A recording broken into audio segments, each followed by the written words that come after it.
Hail, hail, the Celts are here. And what the hell do we care now, guys? For the second Friday in a row, we're here for a weekly catch up. And Jesus, what a week it has been. If you're watching this after we've been live, the intro's for you.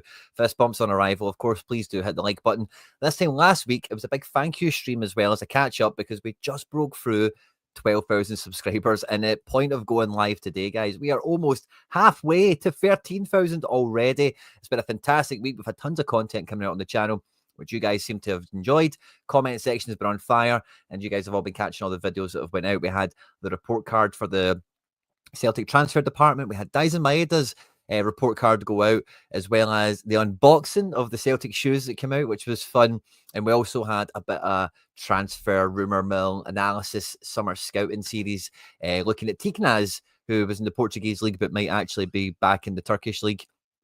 And in the video today, guys, in the stream today, we've got a few wee updates as well. I've got a little box now.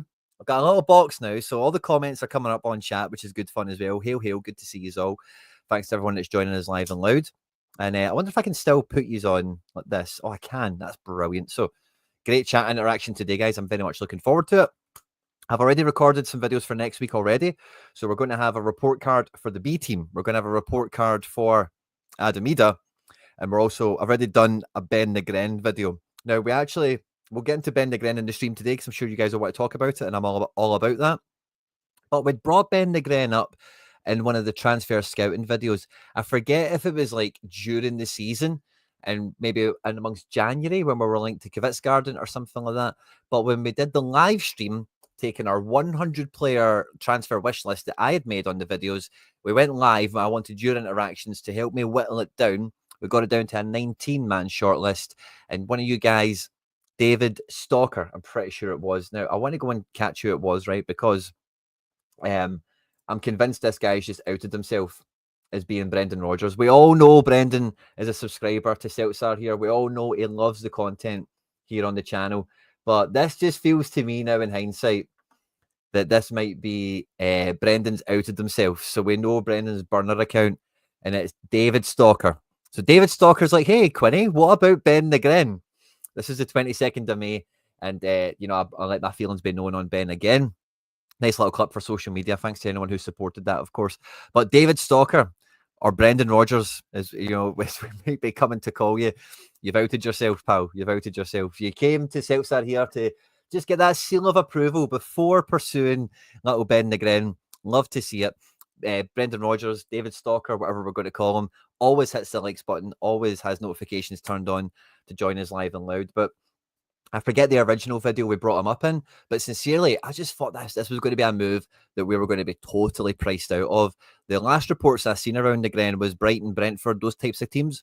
We're looking to spend 12, 15 million euros on them. So if we're able to get him for Celtic price, 2 million euros, it's going to be an absolute no-brainer. I really hope the club can get it over the line. And I'm happy to talk about that as much as you want, but we do have a video kind of looking at him in a bit more detail that will be coming out over the next couple of days.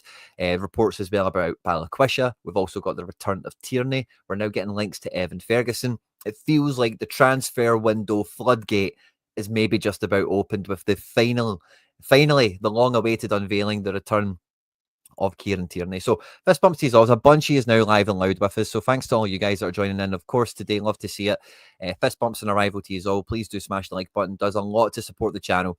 Like I mentioned in the opening salvo here, last week when we were here to do the live on Friday, we just got from 11,999 to 12,000, and at the point of when we're live now, we're almost at 12,500, guys, and that is down to your support by smashing the like button, by commenting on the videos, by jumping into the live stream. Let your thoughts and feelings be known, and keep it up, guys. It really does a lot to support the channel. I don't just say that.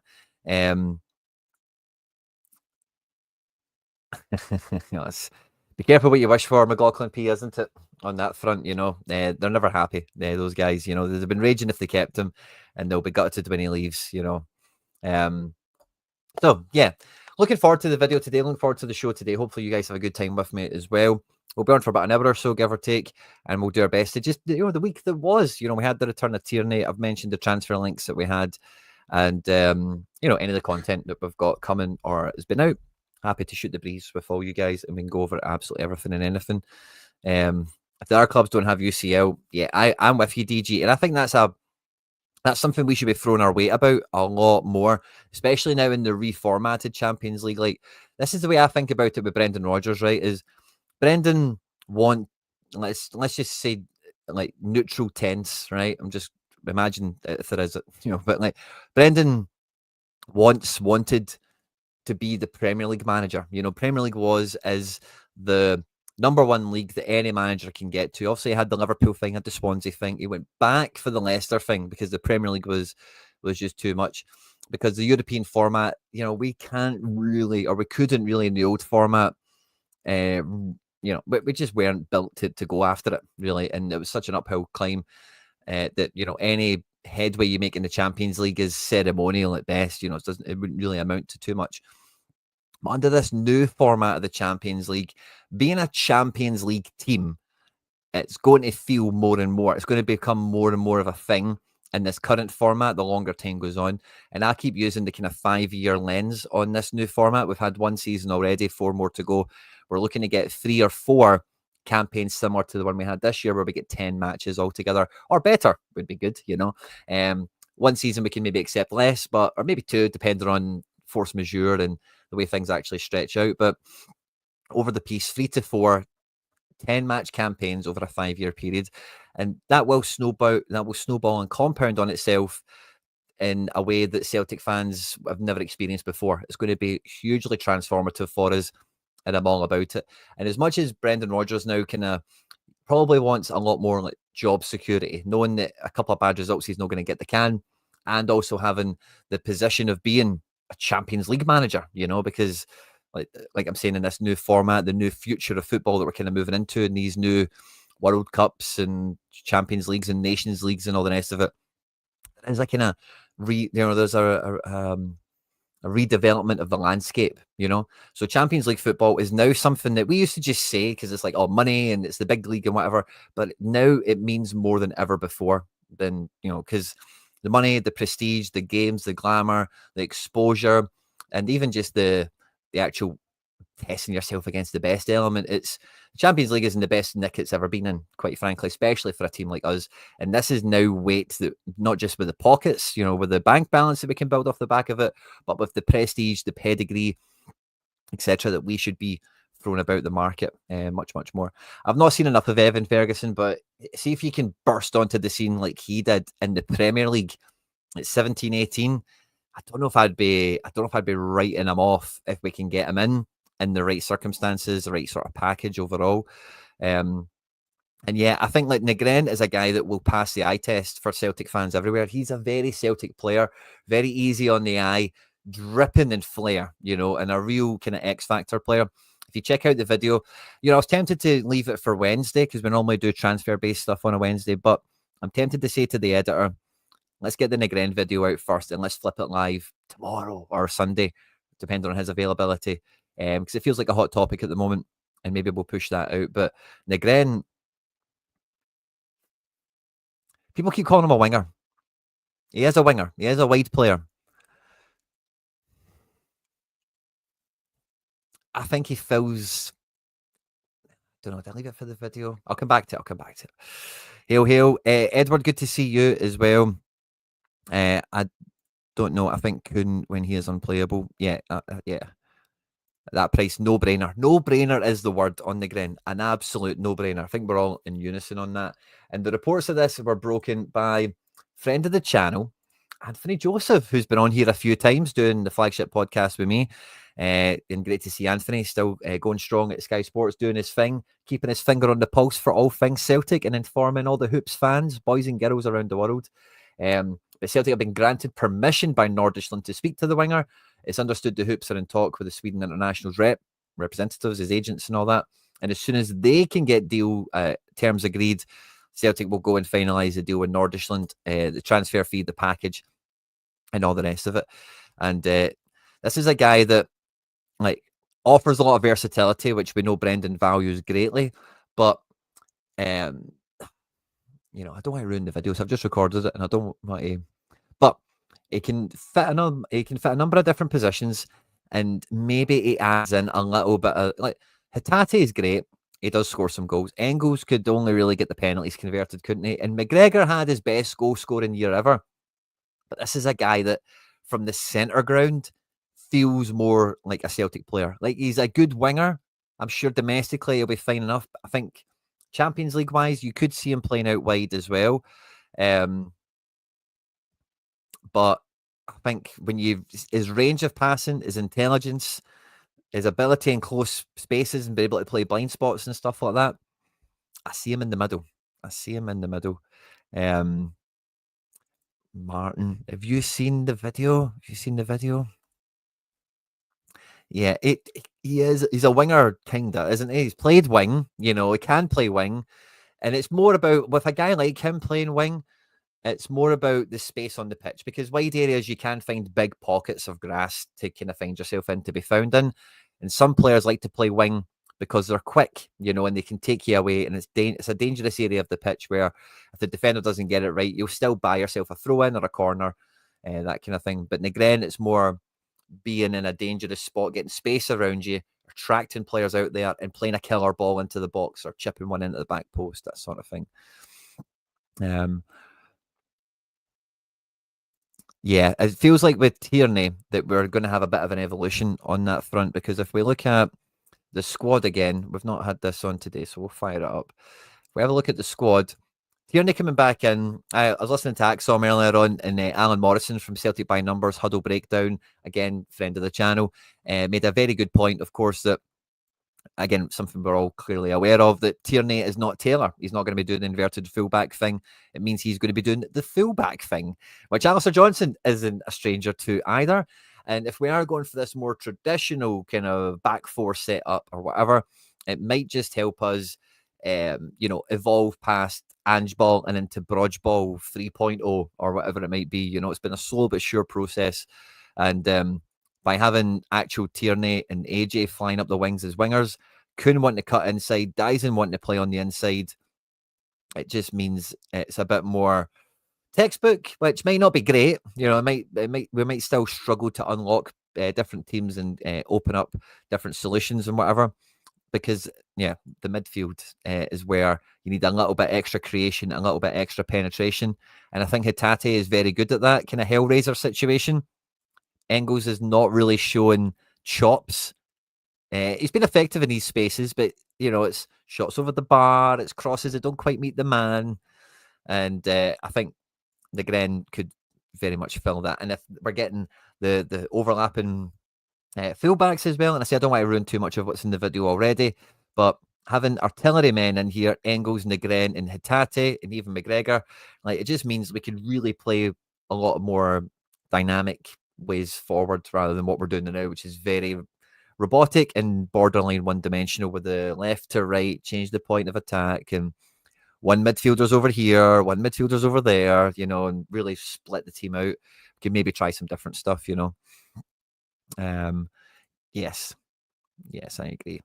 And the Tiknaz, by the way, was very impressive. And that was one of the few links of a guy I've never heard of before that when I looked into him, I was like, yeah, he will do. Like, he really does look the character, the profile of what we're looking for. Doesn't feel like it's going to go anywhere. Mark Hendry, who signed on for Celtic here for the next couple of months, has got to the bottom of that, and it feels like a false link, sadly. Did a great video on the Portuguese League on Wednesday, so feel free to check that out if you haven't done so already. And that might be what happens, by the way, McLaughlin P, because if we kind of extrapolate out what I'm talking about here, this midfield being pitched out across the pitch, excuse the language there, I know it's not good English, but that's how it came out my mouth, isn't probably going to work with this bombastic fullbacks and the wide inside forwards, or whatever we want to call them. It will benefit Engels next to McGregor, and then an Hatate type or a Nygren type linking back to front and dictating the attack. It could evolve that way. McLaughlin P, big time. I don't think it really changes where McKeown is. I don't think McKeown really jumped up the pecking order that much, and I think first midfield sub off the bench. It's kind of where he's at, isn't it? Rotate in, play. I don't even know off the top of my head how many starts McKeown got. 10 across all competitions or something like that. Don't think it really changes his pecking order, to be honest with you. But I say I don't want to ruin too much of what's in the video. I'll try and get it out as soon as possible for you guys, obviously. But yeah, similar to a few of the comments in here, like I know he is pitched as a winger. I know he can play wide, but when I seen that we were pursuing this deal, I wasn't thinking about the wide areas. But if the Balikwisha thing is to be believed, and Balikwisha, again, reported by a very credible source, sadly not a friend of the channel, but maybe that'll change in time, who knows, Sasha Tavolieri, who is a very well-regarded journalist. He's a journalist, so, you know, he doesn't get everything right, obviously. But Celtic are back in the race for Michel Ange Balikwisha, interested in the Antwerp winger since last summer. The Scottish club's management reconnected with the Balikwisha camp. More news coming soon. And this was a few days ago. This is the report that everyone's ran with. There's also been some reports. If we just take away this. Now, I'm going to steal a line that I heard from someone else, right? This is apparently Michel Ange Balikwisha. I've seen better pictures of the Loch Ness Monster, to be honest with you. You know, so is that even him? Oh, of course it is him, right? But like the first time I got sent this, it was like cropped and it was like, this is Balikwisha in Glasgow or something like that. Obviously, it's not. It says he's in the Ivory Coast, I think, or maybe it's just Nice, Côte d'Azur. No, Côte d'Ivoire is Ivory Coast, isn't it? But where is this? Is this something? Is he on his way somewhere? I don't know. But if we get both of these guys, and I mean both, if we get both of them, huge putting your money where your mouth is for Celtic, huge upgrade on the front line, and really moves the team on. So much so that if both of those moves were to transpire, and I'm getting into territory of talking about this other video that we've got already in the can, Balikwisha is much more of a same as Dyson. He'll play left wing, he'll play through the middle. And I think Brendan will try and work out what combo of Dyson and Balikwisha, left and centre, he's going to work with, which means Nygren could very feasibly be in the team to put pressure on Kuhn at right wing, because we still really don't have any of that. Jota will come back in to do that, of course, but is injured for a very long time. And when Jota returns, he can be that. And then Nygren might then just slide into being the more attacking midfielder. So a guy that solves problems today and has a lot of versatility, viability, utility, whatever in the squad beyond that as well. Don't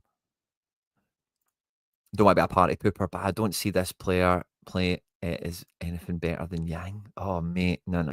Yeah. Fair enough, Big Dom, if you've just seen some clips and stuff like that, but Nygren is talent, you know. Someone asked me, what's the difference between him and Luis Palma? Nygren will take a man on. Nygren will go shoulder to shoulder, whether that be in centre midfield or in the wide areas. We kind of touched on this already. But make no mistake about it, this guy has a good football brain and will take people on. And yeah, the chat's flying, guys. Absolutely love it. I think Calmac maybe a wee bit. Yeah, if he's not getting somebody to partner him, he will be. And Alan Morrison pointed out the same thing as well, where if you are doing this, it is just going to further, it's going to give him more room to recover. He's going to need to fill in gaps that fullbacks leave. And yeah, we need that defensive mid in here, don't we? I thought that was a very good observation from Alan as well, by the way. I don't know if you heard that or if you're just drinking the same tea or whatever.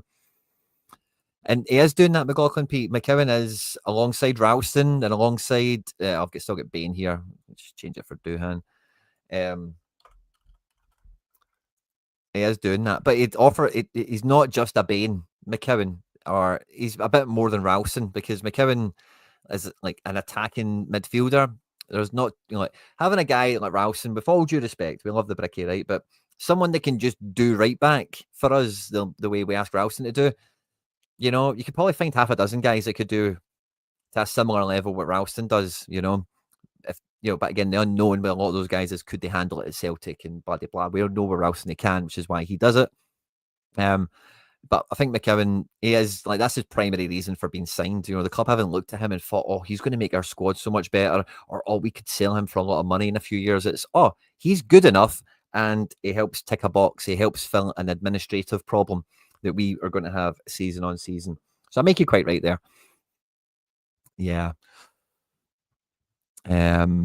Supposedly he made the same type of post as he arrived at the club he's at just now. Ooh, interesting. Nice. Yeah, but maybe there's a few Nices. You know, I don't always assume that's where I think it is with these places, especially when it's like, and I know Nice is France, Belgian is like a similar kind of language format, isn't it? But Côte d'Azur, you know, that is like Gold Coast or something. I don't know. So I don't know. When I seen that, I thought maybe it's not France, but it could be. Um, the emphasis seems to be on wingers and midfielders. I don't think we buy another striker. No, I don't think so. I think like the Balikwisha and Nygren kind of situation kind of fills that spot. And then it's just a matter of, does Johnny Kenny want to hang about for this? And if he does, cool. If he doesn't, he doesn't. But the wings are very well taken care of. Adding those two players in, if we get both of them, the front line is cooked, man. Like, let's actually, I didn't do this on the video, so I won't be doing anything, but just for fun, right? Let's do this real quickly, right? Let's look at this being the team. Kuhn, Forrest, like let's imagine Tillio's gone. Let's imagine Palmer's gone. We know Jota's injured, so we'll leave him up there with the asterisks. I think there was some rumours that Yang probably leaves on loan, and if we do sign these types of players, that's probably the way it goes. I'm not going to change it from green to white, right? But let's just imagine we get Nygren and Balikwisha. Look at this for a front line. Balikwisha, Ida, Dyson, Nygren, Kuhn and Jota, Forrest hanging about like that. You know, has our front line ever been so good? Seriously, I don't know. I don't think it has. Personally, if we sign Benji Boy, does that mean Lennon Miller rumours? Lennon Miller is not coming to Celtic. I've been doing my best to kind of. It's not happening. It is not going to happen. I've got it on quite good authority. I've got a wee bit of an insight that we're not even chatting to them, you know. But that aside, the teams that are in for him, forget money, but the teams that are in for him can just offer him much more.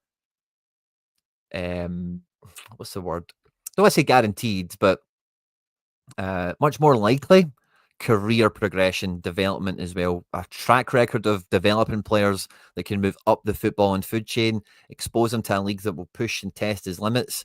We'll probably pay him quite well also, but also doesn't have that pressure of, or doesn't have that situation of coming into a Celtic midfield that's mad crowded and might stifle up his process.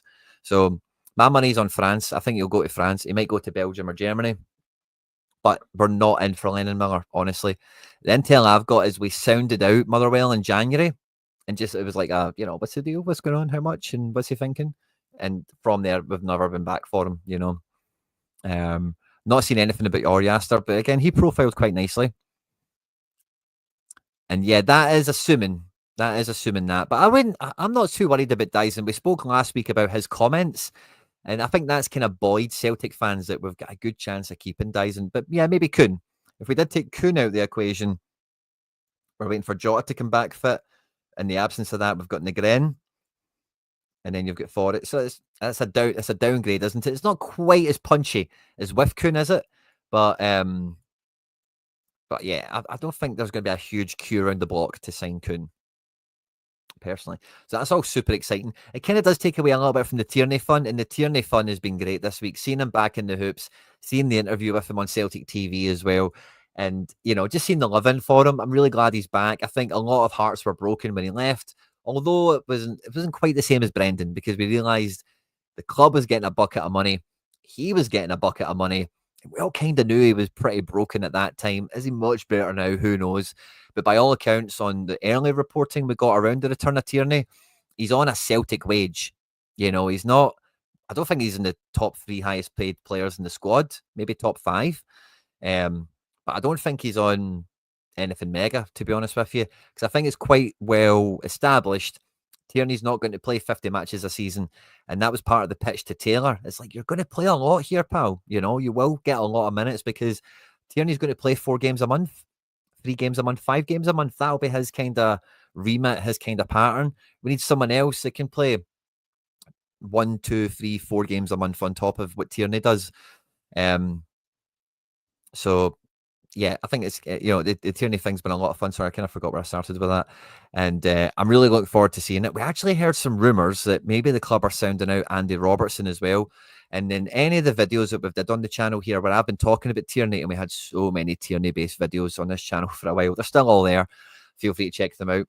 The bottom line I always came back to with it is, if we sign Tierney, which we have, We're not going to get Andy Robertson. Andy Robertson's in the last 12 months of his contract is like 3 years older than Tierney, if not 4. And, you know, if we don't get Robertson when he leaves Liverpool, yeah, we could get him after that. But it'd be like 35 or something, you know. And I'd love to see Robertson in the hoops. I don't think we'll get to see both of them play together. But that's just what I think. There's been a link this week. Maybe we're early sounding him out. Could Tierney move to centre back in the future with Robbo at left back? Could that even evolve into a back three with AJ and KT either side of a Carter Vickers, with Robbo on the left? Don't know what you would do on the right. Maybe you'd need to play AJ there and play in our centre back. I don't know. But there could be some interesting things that then happen. Could even just be Tierney centre back and Robbo left. You know, done it for Scotland. Who says they couldn't do it for Celtic? And Robertson is the best Scottish player of the millennium, probably at this point. No, maybe not the millennium. Darren Fletcher's still probably in the rankings there. But Champions League winner, multiple Premier League winner, clearly the best left back in the world, top 5, top 3 best left backs in the world for, I'd say, the last 7 years. He's also in a decline over the last 2. But Robertson has been undeniably plays every game for Liverpool, or did certainly anyway, at the peak of the Jurgen Klopp era. And I remember Paul Lambert signing for Celtic and being absolutely buzzing about having a Champions League winner in the squad. Thought it was an opportunity missed with Darren Fletcher, but he had some different health problems, didn't he? And although Tierney has done very well in the Premier League, won an FA Cup with Arsenal, and he'll be coming back a better player than what he left as, I would love to see Robbo back in the hoops. And I think, again, when you have that train of thought and you carry it on, you think in a summer or 2 we're probably going to get McGinn into the squad at some point. And I'm not against that type of stuff, as long as we've got that right balance of younger players in the squad as well. It's not just guys on the tail end of their career. You need to have that kind of balance. But anywho, Tierney, very glad to have him back. And if it is for left back, brilliant. But imagine it was for centre back and we pulled off a move for Robbo, either pre-contract next year or somehow managed to get a wee deal with Liverpool where maybe he's owed some favours. You know, he's club legend, I would say, at this point, you know. We had Robbo at left back, Tierney at centre back. You know, so some little quiet ones went out there on the Robbo front. But yeah, it's all been Tierney, it's all been vibes, it's all been get the band back together. I'm seeing links for Ayer, I'm seeing chat about Edward, I'm seeing chat about anyone who used to play for us that's not broken yet could come back. Tierney's one of the few, I think, that it's just an absolute box ticker. Really glad to have him back. Let me know what you think about him being number 63 again. Should he have just taken number 3 or something like that, you know? I don't know. It's cool that he's taking his number back, right? But it's also kind of like, you've grown up now, pal. You know what I mean? Take a legend's number. Fair enough, that's always going to be your number. It's the same as like McGeady with 46. What was Sean Maloney's number back in the day? Was it 48 or 36 or something? Celtic youth players have always had this kind of vibe, and I like it. McGregor still wears 42, and Ralston still wears 56. I do like it, but Tierney kind of like fully graduated to the point where we sold him for a record fee, and now we bring him back. He's very well decorated Scotland international, as well as a Celtic kind of legend in the making, and all. Give him the number 3, or you know, like a good number. 5 would be great because of the just Billy McNeil and all that kind of vibe. I forget who's carrying number 5 now. If it's, I think, is it Trusty or is it Scales? I think it might be Scales. But yeah, let me see what the chat's saying. Indeed, he would have. Indeed, he would have. Yeah, the only club I've heard for him, the only club I've heard that's in for him from Italy, is not a move I think he'll want to make. You know, Udinese are not in a good spot. He'll play all the time. And that could be good, you know what I mean? Because Bologna weren't that great when Ferguson went there, far from it. But that's the only Italian club I think has put any real push on it. Someone like Como come in for him, but that would be wild. That'd be good for him. Antman, yep, Antman was a great one that we found on the series here. And yeah, I think we've all had a wee look at him because he looks like a superhero, doesn't he? Now, Edward, it's funny you say that, right? Because I did the report card for Adamida, and I hope you get to catch that when it comes out, Edward. It'll probably be a Monday release for that one. But Balikwisha, Dyson, they could do a bit of that. But I think if Ida knows he's playing all the time and plays with the best wingers, I think Ida can be that guy. Now, do we want to take the risk on Can? is probably the real question, I suppose. Linked with defenders that we know can play in the league. I don't know what that means. Is that on the Tierney Robbo thing, or is there something I'm missing there? Yeah, I loved Robbo coming in the winter window. I could see that too. 6 months left on his deal at that point. If we could get Tierney and Robbo, that would be the stuff of dreams. I just always believed it would be an either or. And with the age of Robbo, you take Robbo when he's available, and Tierney's younger. So if we didn't get Tierney now, and he went to Inter Milan or something like that, and then came to us, he'd still be probably the same age that Robbo is right now. There's always my kind of logic behind it. But if we can make both of them happen, brilliant. Because Robbo wants to play for us. His wage won't be a problem. He'll be fine about it. He'll sort it out. Hooper was 88. Is it a big thing? It's not a big thing, but Tierney's his own man. You know what I mean? Like, he's not wearing that academy shirt anymore. Come on. Juranovic wore 88. I think that's just like a Celtic thing, isn't it? People just appreciating it.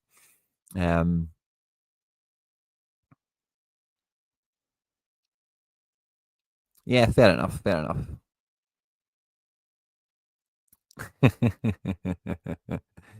Oh, and of course I forgot, we've actually signed, or we're about to sign a backup striker. I totally forgot about that, by the way. Good catch.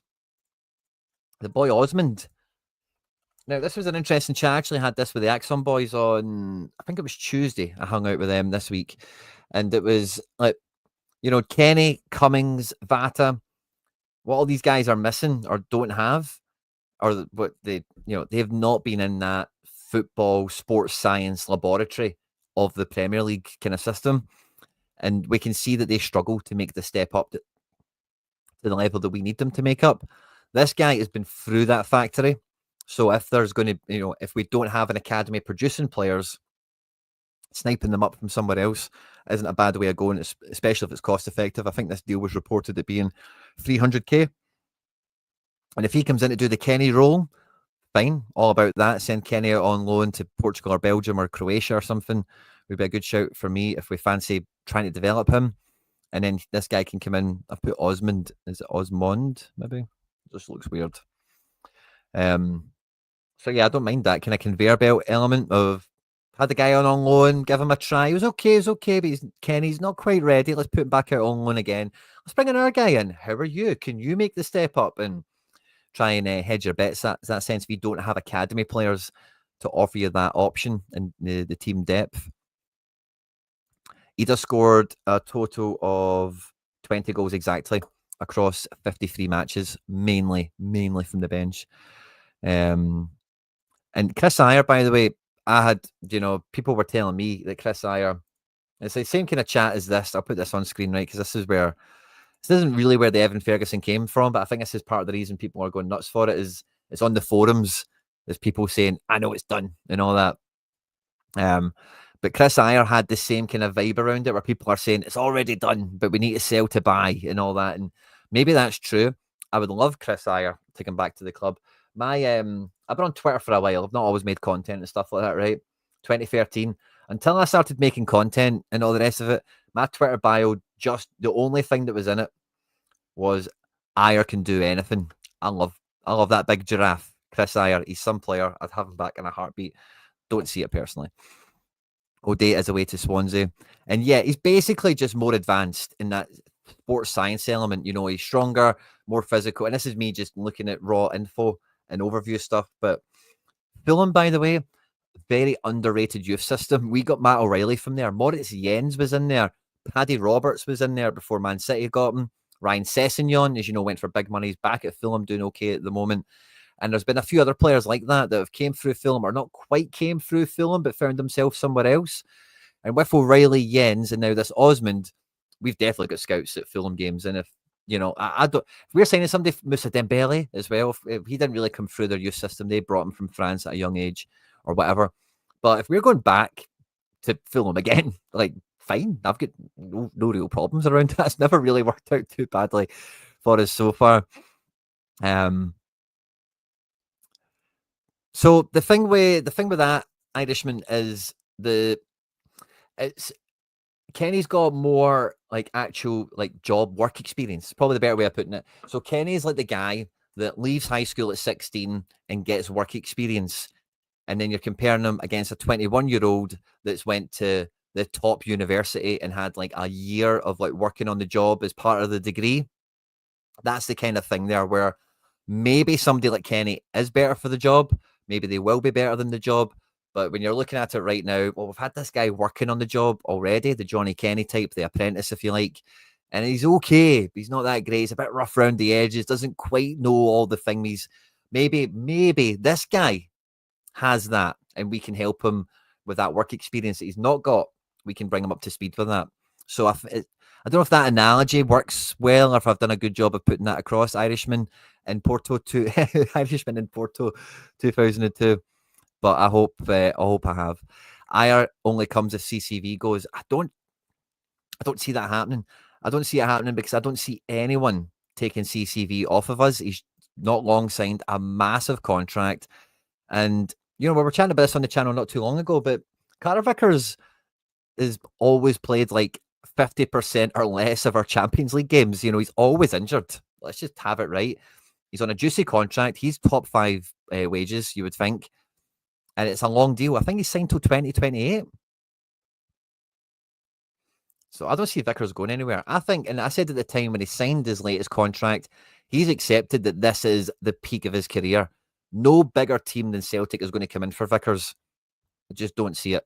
He's not fast enough. He's not good enough at passing. And his injury record is off-putting. He's at the peak of his career. He's Kelvin Wilson in right now, where if and when he leaves, it's down. So I don't see CCV going anywhere unless we push him.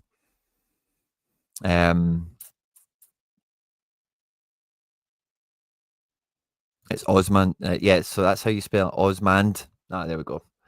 I don't like spelling people's names wrong. I think it's disrespectful, but I just remembered to put him on. So thank you very much for the catch, Tommy55. Big Dom, thank you very much. And yeah, like Carter Vickers needs someone to carry the ball for him. Oh, remember that back three thing we were talking about with before? Maybe it's CCV, Tierney, Ayer, and you put AJ out here with Robbo out here. Oh, by the way. Oh, by the way. Let's just change the names so you can visualize what I'm trying to say. Ayer, Johnson, and then let's grab somebody. It's just, no, I couldn't get funny things in his name. Rio.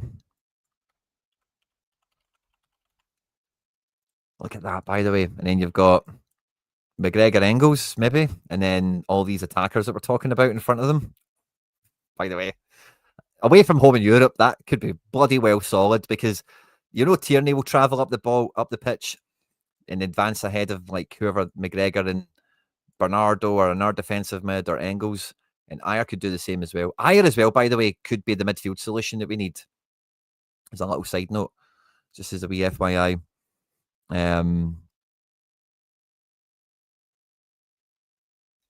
Oh, thank you very much, Celtic fan. I'm buzzing for it. I really hope it happens. The bottom line is it's a no-brainer. The £2 million is an absolute no-brainer. Yeah, there we go. David67, exactly. But yeah, big fan of Nygren. Really hope it happens. The window opens up in like a couple of days. It was open for the Club World Cup.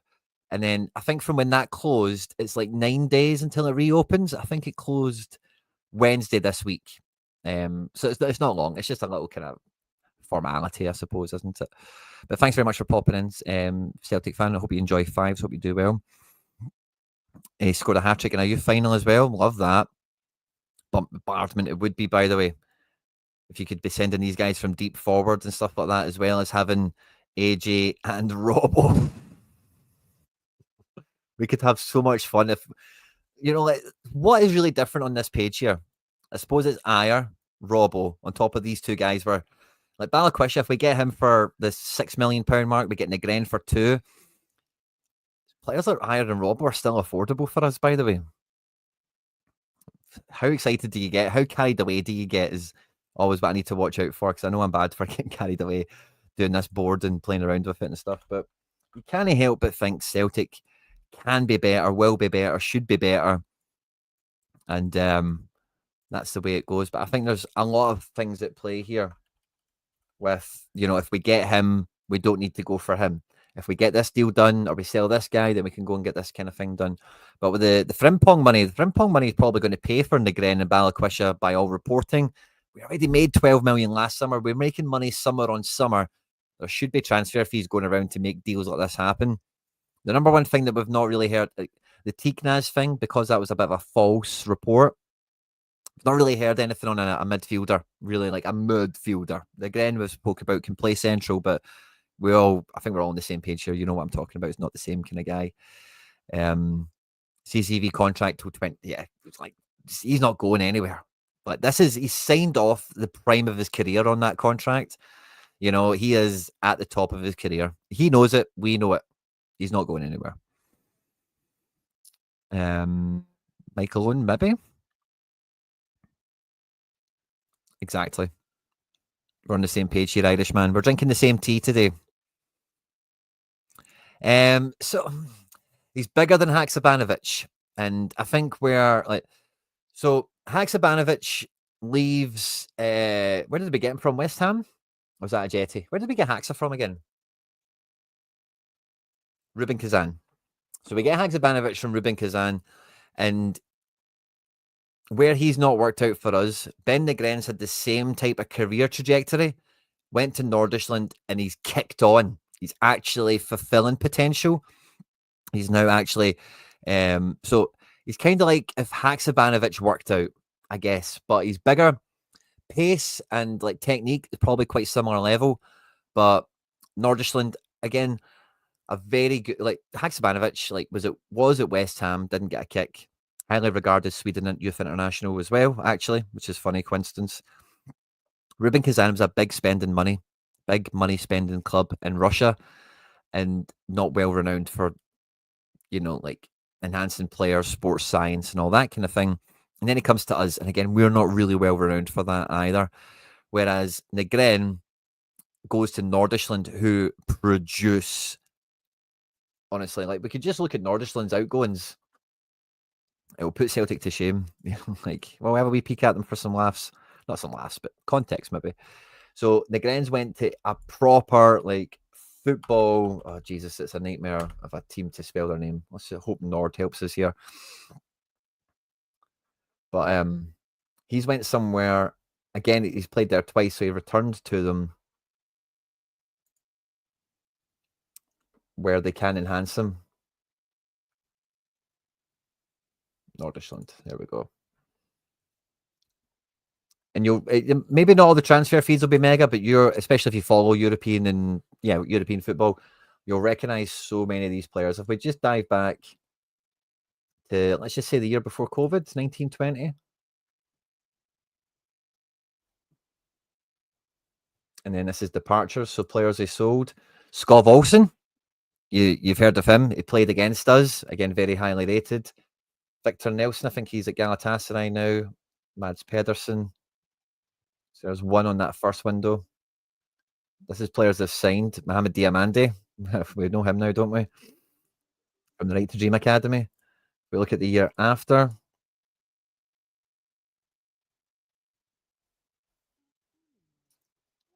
Mohamed Kudus, you've heard of him before, haven't you? Went to Ajax for 9 million. Ajax sold him to West Ham for 40 million.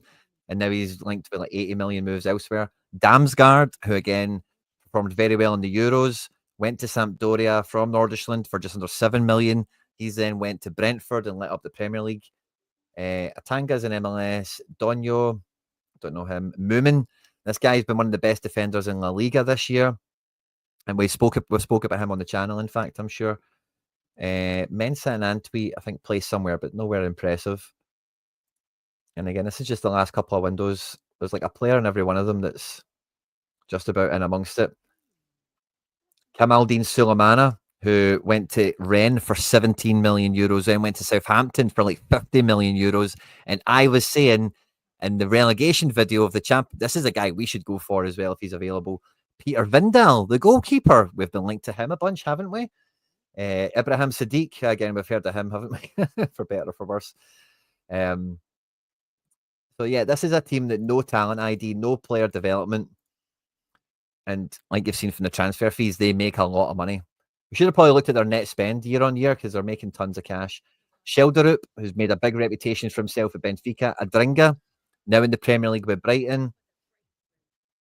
And again, I've maybe proved the point. Will we go all the way here? We've only got 2 more windows to look at, I think, so why not?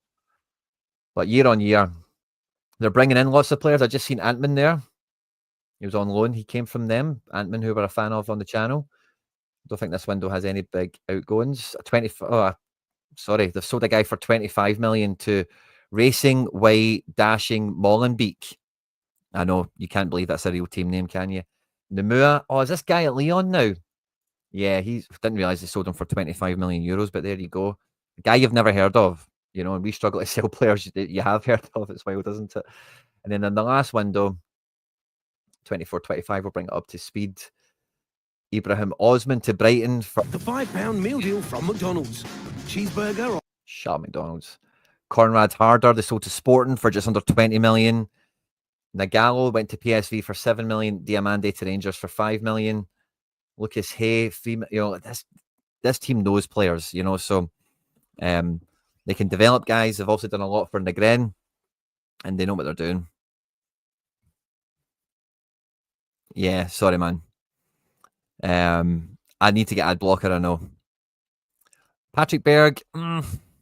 Patrick Berg is kind of like Nygren in the sense of, like, he's not that pacey. I think he's a wee bit older and maybe not quite as flary. But I don't know. The thing with Patrick Berg is he had a big move and it never worked out for him.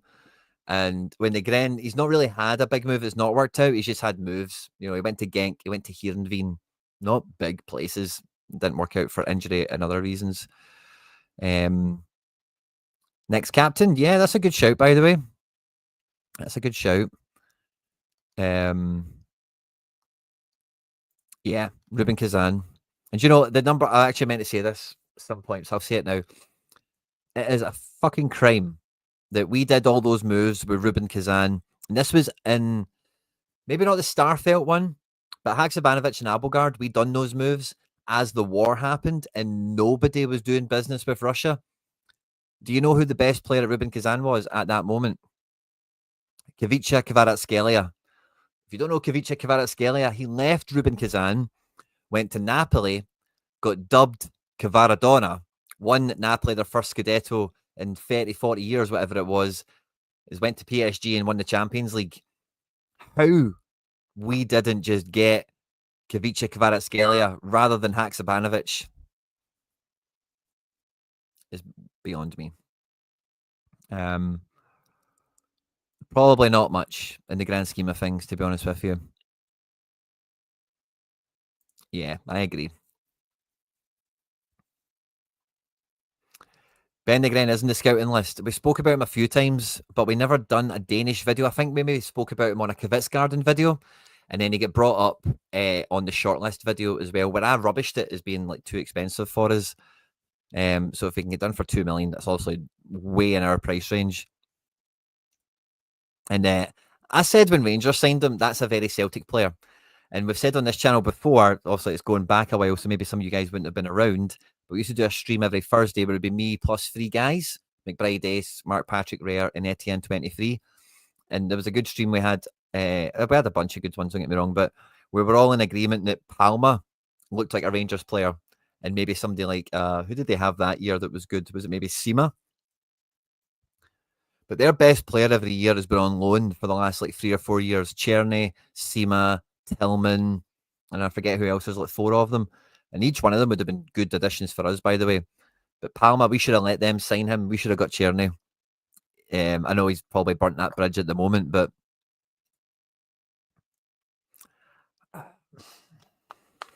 fair enough. Oh, did we? Just as COVID restrictions were being lifted? Okay, so we did Starfelt around that time as well then.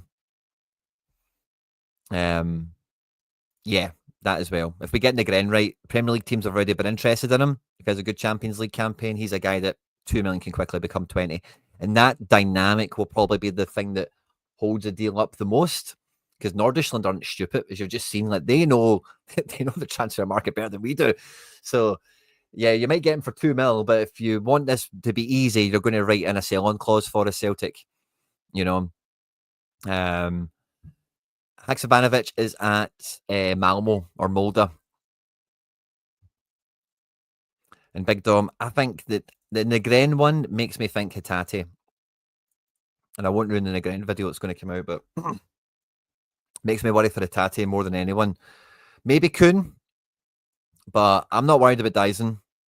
I've already mentioned CCV is just not even worth talking about, really, for me. And I think Johnson is a one that could, like, if you said one of these guys that's not been spoken about is going to go for 15 million, I'd say Alistair Johnson. Unless cruising him for free as well. Yeah, exactly. But they kind of know that game when they sign them on the contract that they've gave him. So you're looking for a Big Mac tonight. I don't know what that means. But I'll be heading out shortly. Actually, Go and get some dinner with a friend who's back in Scotialand. But yeah, very busy week. Lots of good stuff on the go. Tierney stuff has been brilliant. But then very quickly off the back of that, a little whisper of Robbo, a little whisper of Evan Ferguson, real concrete development and links with Balikwisha and Ben Nygren is brilliant. Yeah, no, I'm not selling him. I don't want him to go. Eddie. But like, if someone said someone that no one's talking about leaves for 15 million, the first thing I'm saying is Alistair Johnson. All day. Canadian international, like, ticks all the boxes at right back, is showing everything that you would want. The only thing Juranovic had over him was free kicks and penalties. Really. Like, Juranovic had that set piece thing about him, didn't he?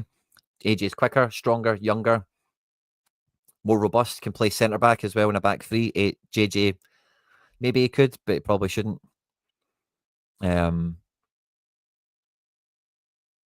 Yeah, I'm in no rush for him to leave. But I think AJ is one of the most sellable assets in the squad. Is kind of what I want to get across here.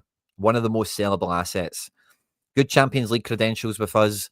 Proven winner, strong personality, captain-esque personality, which a lot of clubs value, of course. And like I say, international credentials. And he's already moved from MLS to Scotland, adjusted very well. So he's got a track record of adapting to different levels. Oh, a clone of Gary Hooper would be great. And see, when I seen that Neil Lennon was confirmed at Dunfermline, it was the first thing I thought. I know he's already done it with Wanyama. I was like, he's going to sign Gary Hooper. I can just feel it. He's going to sign Gary Hooper. Odenholm is in the Club World Cup squad with LAFC. If he plays one game, if he appears one match, it'll be a win for him. I don't see it, personally.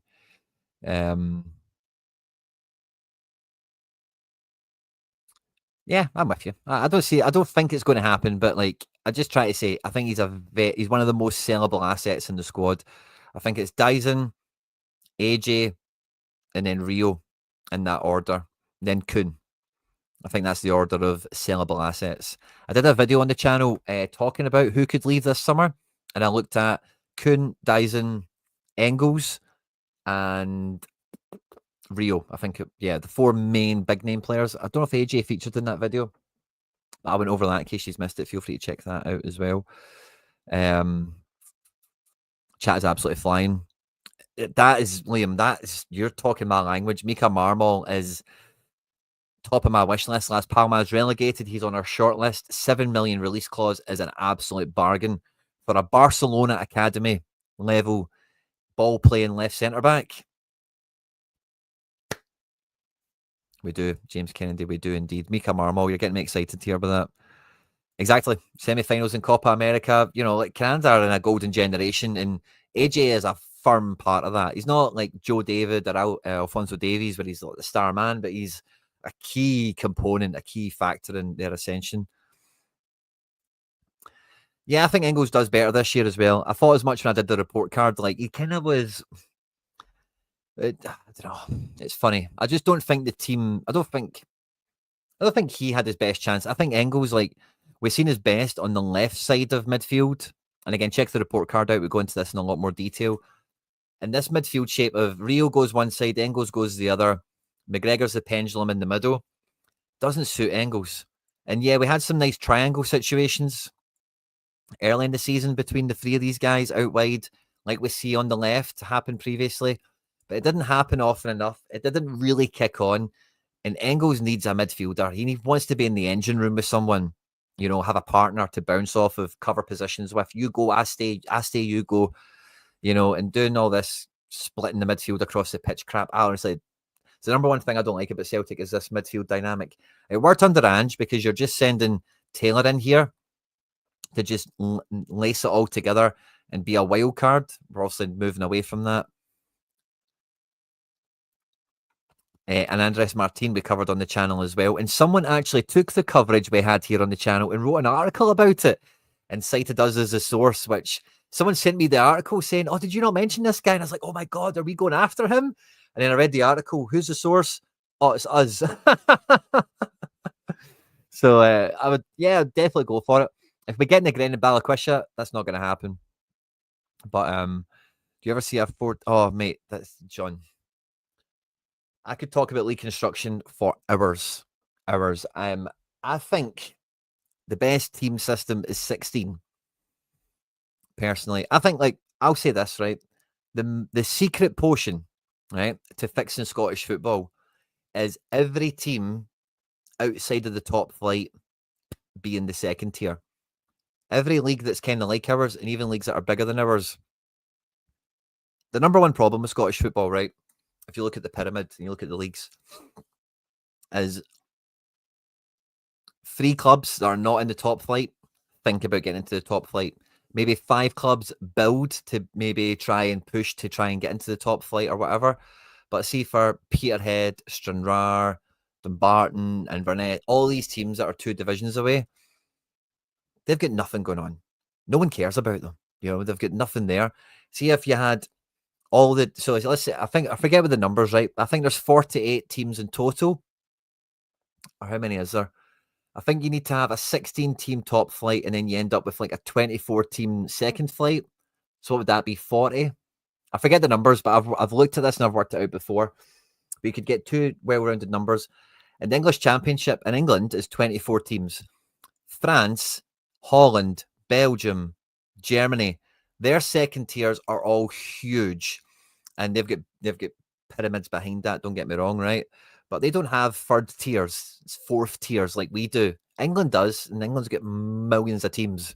We don't need 4 tiers. We need 2. We need a top flight, and then see the second flight, it being 24 teams, 22 teams, especially with playoffs, every single one of them at the beginning of the season, anything could happen. And that has so many unintended consequences in a good way.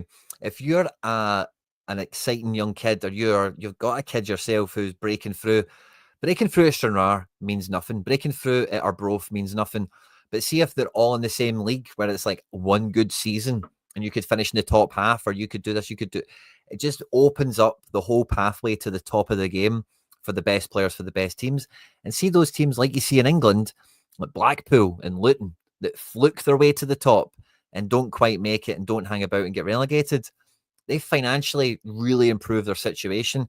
And once you've had a second tier in Scotland that operates like that, 2 guaranteed promotions in a playoff situation, more money gets into the second tier, facilities get better, more youth players get brought through, because more youth players now go, breaking into the Stranraer first team gets me so much further than it did like in the old system. I keep saying Stranraer. I don't know why. I'm sorry, Stranraer people. But Clyde, Dumbarton, Arbroath, Elgin, whatever, breaking into those teams now is like, you're very close. If you believe in yourself, the team's got a good manager, you've got a good crop of players maybe coming through, that it could actually yield success. Because success in the bottom tier of Scottish football, they're now League 2, nothing. Dumbarton won League 2, got promoted, and went into administration. You know what I mean? Success in those lower tiers means nothing to nobody. And that second tier needs to get everyone in it that can fit in it. And yeah, maybe you do Highland League and whatever for like what feeds into that Scottish Championship kind of situation. So the top tier, 14, 16, whatever. I can't remember the numbers. But the most important thing, if you want to fix Scottish football, and I had a whole documentary planned out around this that I've never got around to trying to make or push over the line. It's one of the first things I spoke to Paul John about when I got like friendly with him, because I know he makes lots of stuff like that. And I said to him, I don't know if I've got this big plan for making something about saving Scottish football, redeveloping Scottish football. And I don't know if it's like an essay, like a report, or is it a documentary? Is it just an opinion piece? I still don't really know what to do about it. Is it a pitch? Do I make a presentation and take it to the SFA or something? I don't know. But that's a big part of it, is like you fix so much. You get more people going to games. You could even stream the stuff. You get more people that might just want to, like, you might not travel to Elgin if you live in Stranraer. Maybe the away section is only like 40 people still, or 10 or whatever.